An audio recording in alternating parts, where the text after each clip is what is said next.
Watkins Glen International is one of the most demanding and unforgiving road courses in all of motorsport.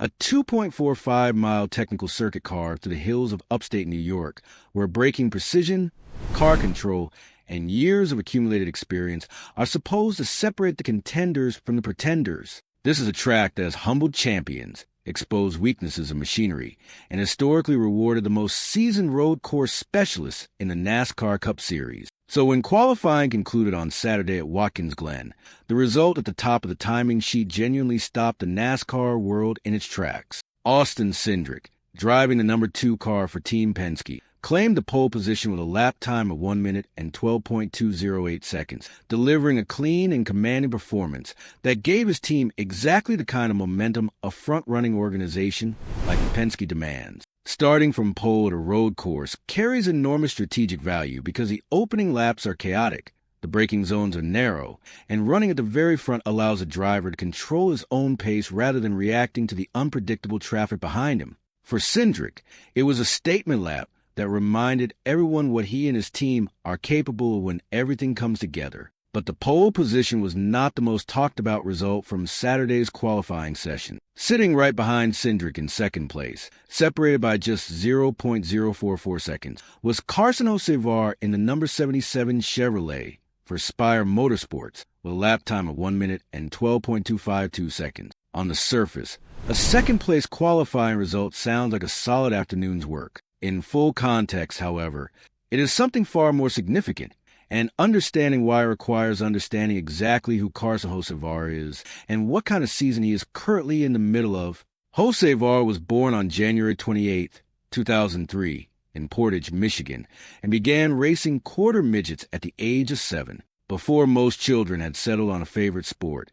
Hocevar had already won 79 feature races and claimed 15 national championships in quarter midget competition. He won his first super late model race at just 13 years old, establishing himself early as the kind of prodigy whose talent was not a projection, but an already demonstrated reality. His nickname in the NASCAR garage is Hurricane, and anyone who has watched his career closely will confirm that the name reflects not just his aggressive driving style, but the way he tends to arrive at a racetrack and rearrange expectations entirely. What makes Hocevar's qualifying performance even more striking is the organization he represents. Spire Motorsports is not Hendrick Motorsports, not Joe Gibbs Racing, and not Team Penske. It is a mid-tier NASCAR operation that has historically worked with a smaller budget and fewer resources than the sport's elite powerhouse teams. Yet through a growing technical partnership with Hendrick Motorsports, which has provided access to improved engines, better data, and deeper engineering collaboration,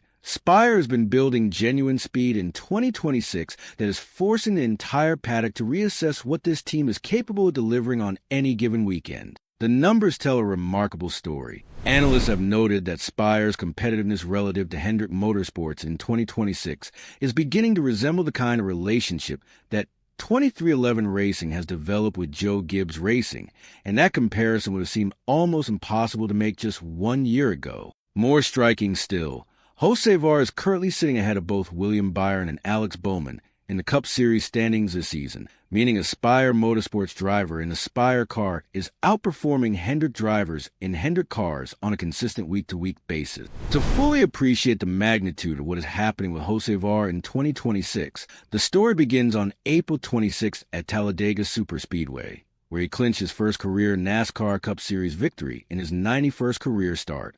He won the Jack Links 500 by just 0.114 seconds over Chris Buescher, leading 19 of the final 37 laps, and surviving 3 consecutive late race restarts to hold off a field full of experienced superspeedway racers. The victory celebration became one of the most talked about moments of the season, with Hocevar riding on the window ledge of his moving car during the cool-down lap as the massive Talladega crowd erupted in scenes that Spire co-owner Jeff Dickerson described with barely concealed amazement. The win moved Hocevar to 8th in the Cup Series standings and earned him a guaranteed playoff berth, confirming that his race-winning ability was no longer potential. It was a proven fact. The following weekend at Texas Motor Speedway, Hocevar won the Truck Series race in dramatic overtime fashion on Friday, And then on Saturday, he claimed his first career Cup Series pole position, with teammate Daniel Suarez qualifying second to give Spire Motorsports a complete front-row lockout that sent a shockwave through the garage area. On Sunday, both drivers converted that front-row start into a top 10 Cup Series result, with Suarez finishing 6th and Hocevar 7th, extending what would become one of the most genuinely exciting momentum runs any NASCAR team has produced in recent memory. Through 11 races this season, Hocevar now carries 1 race win, 3 top 5 finishes, and 4 top 10 finishes, while sitting 6th in the overall Cup Series standing. His average qualifying position across the season ranks 6th best in the entire field, meaning that consistently, at track after track, and in conditions of all kinds, Hocevar and the Spire team are arriving with the speed to put themselves at the very sharp end of the starting grid. Road courses are traditionally the territory where mid-tier teams suffer most because the setup demands, aerodynamic requirements, and technical driving sensitivity required at a circuit like Watkins Glen are areas where the resource gap between small teams and large ones tend to be most exposed. The fact that Hocevar put his number 77 Chevrolet second on the grid at one of the most technically challenging venues on a NASCAR calendar, behind only a driver from one of the most well-funded teams in the sport, is not a small thing. It demonstrates inclusively that the speed Spire Motorsports has found in 2026 is not circuit-specific or situational. It does not belong only to super speedways or flat ovals. It travels, it adapts, and it shows up even where conventional wisdom says it has no right to be.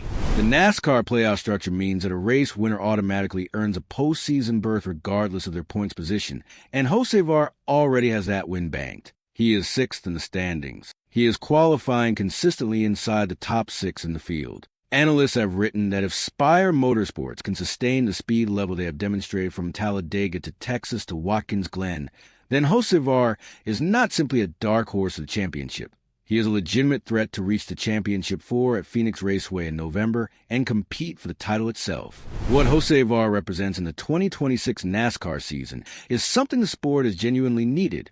A young, fearless driver from a non-powerhouse organization who is earning serious respect through pure performance rather than team politics or legacy reputation. He is only 23 years old. He carries a driving style that has earned him both passionate admirers and vocal critics throughout his career, and has spent years absorbing that criticism while quietly developing into a driver who can win on superspeedways, run up front on flat ovals, and now qualify on the front row of a major road course event.